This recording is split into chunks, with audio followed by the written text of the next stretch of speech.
And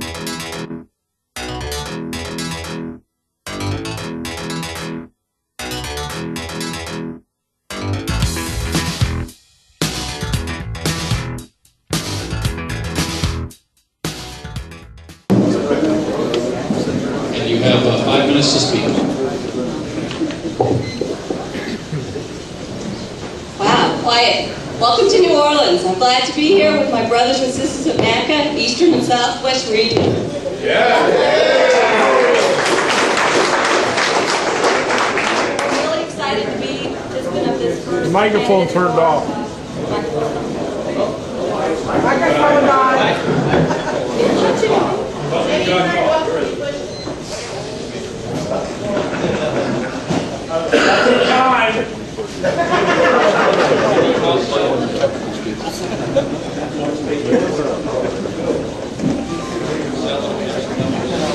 Test. Okay, don't touch it later.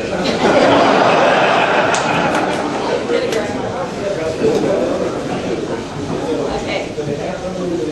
I want to thank everybody first for putting on this great.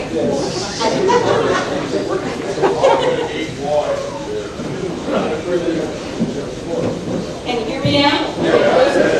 Okay, I'll stay close to it. Okay, thank you for everybody that was involved in putting this event on. Daryl and Phil for your members of the Eastern and Southwest region. Steve, Christine, Sally, Barry, and whoever else was involved, thank you very much for giving us this opportunity. My name is Trish Gilbert, and I currently serve the membership on the National Legislative Committee as the chair of that committee. Prior to joining the committee in 2001 as a Southwest Region Chair, I served 3 terms as Houston's Center's facility representative. Those 6 years molded and solidified my belief in the dignity of work, the protection of workers' rights, and the value of a democratic voice in the workplace. The stronger the union, the more likely those beliefs become reality. NACA's strength and energy depend on the commitment and loyalty of the membership. An educated, committed, proud, and supportive membership is essential to the success of a strong union, whether it's at the bargaining table or through political and legislative victories. Communication and education are key to building a stronger union. First, on communication, we must understand the various ways in which our members receive their information from their union, and that their union must change as our membership changes.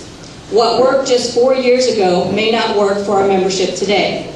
Technology gives us options and opportunities to disseminate the information to our membership, but we must also receive that valuable membership input as we need to do to be successful leaders. We have the ability to webcast membership to the membership, NAC in Washington, and communicating for safety, but we must go further and do more webcasts in a frequent basis from the National Executive Board, committee chairs, project leads, and national office staff. Receiving information from the membership and the facility leaders is just as important. And while technology is great, face-to-face communication cannot replace what is best to be the best communication source between us and our members, the best place to hear their concerns and answer their questions. In the last year and a half, in my capacity as chair of the National Legislative Committee, on my RDOs and on annual leave, I have attended membership meetings and visited facilities in Dallas, Chicago, Cleveland, Denver, Detroit, Seattle, Sacramento, Albuquerque, Kansas City, Tampa, Miami, Jacksonville, Orlando, and Minneapolis, and have spent time at many of the Oklahoma City meet and greets. As your Executive Vice President, I will continue to visit facilities and attend membership meetings in as many places as I possibly can, because that is the best place to hear the concerns of our membership and answer their questions. I have been and always will be a participant on the NACA BBS and want to see it evolve into a more valuable information resource for our membership. Education. A good friend of mine at Houston Center used to say, union dues is not where your membership starts. I'm sorry, yeah, that's not where your membership starts. It's not where it ends.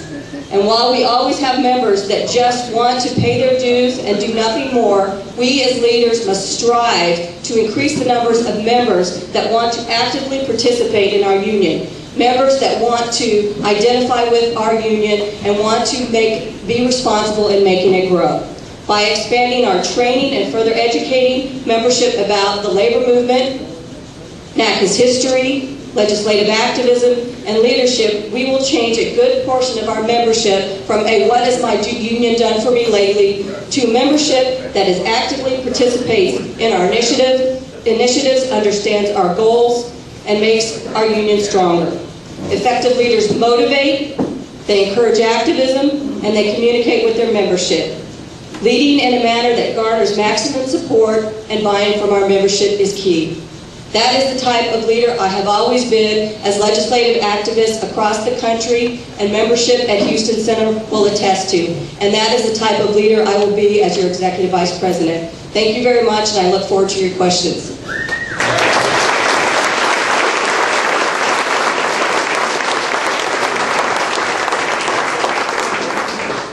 And now, Mr. Santa, you also have 5 minutes. Please don't break the microphone. I'll try not to. Hello, and thank you for coming. My name is Rich Sam. I'm excited to be running for Executive Vice President of NACA. I'm a CTI graduate, hired to the New York Trade Con, worked, watched, and learned from NACA towns like Dean, Phil, and Barry. Transferred to Washington Center, successfully mounted a write-in campaign for area rep.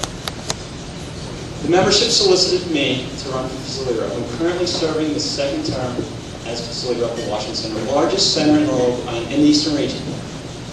I have been fact rep for every single day under the imposed work rules. The experience and knowledge that I've acquired during that time has been priceless, and it will pay dividends, and it's already paid dividends at Washington Center. I understand now it takes more preparation, more intelligence, and better organization to achieve results.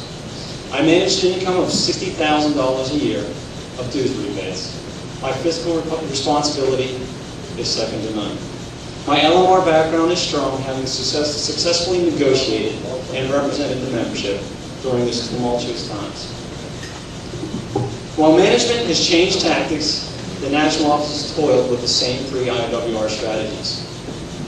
I've learned, I've won, and I've fought management at Washington Center. I've achieved results. While the national office has extended a hand to the FAA, I extended my hand to the DOTIG and initiated a federal grand jury investigation against management for indiscretions against the bargaining union. While we follow a stalled legislative policy, I forged ahead, helping to facilitate the first on-site EEO investigation against management in 3 years. The first on-site EEO investigation in 3 years. While the national office has been stagnant, I fought and stopped discipline for operational errors in Washington Center. While the national office tells you and me to file a grievance, I use their orders against them, forcing management to suspend 2 supervisors, to remove 1 from operational duties, and to demote 1 back to the controller ranks. Management does not get a free pass at Washington Center. I assure them. I ensure them. I also believe in strong communication and involvement. The BDS, the National BDS, is the only form of 100% communication that we have. We need to embrace that. We need to acknowledge that, not avoid that. We need to embrace the membership, not alienate the membership. I've used BBSs, I've used telecons, I even use online chat to communicate with my members. My BBS was started the first day of my presidency. Participation is high, and I post on average 2 times a day to my members. We need more national telecons, topical telecons to deal with issues, to train the fact reps and train the members. DWI, OWCP, OSHA, we need those types of telecons. I also believe in training and involvement. I have 40 reps at Washington Center, elected or appointed, that are trained on duty and on call. When mobilized and when led, they fight against the FAA. I surround myself with talent, NACA talent. We have the talent. It needs to be led. I also offer my services in smaller facilities in the area. We need to organize. The national office needs to organize some kind of pod to share the wealth of our knowledge and communication. These are not dreams. These are not unattainable goals. These are not campaign promises. I have already successfully initiated these at Washington Center. Nothing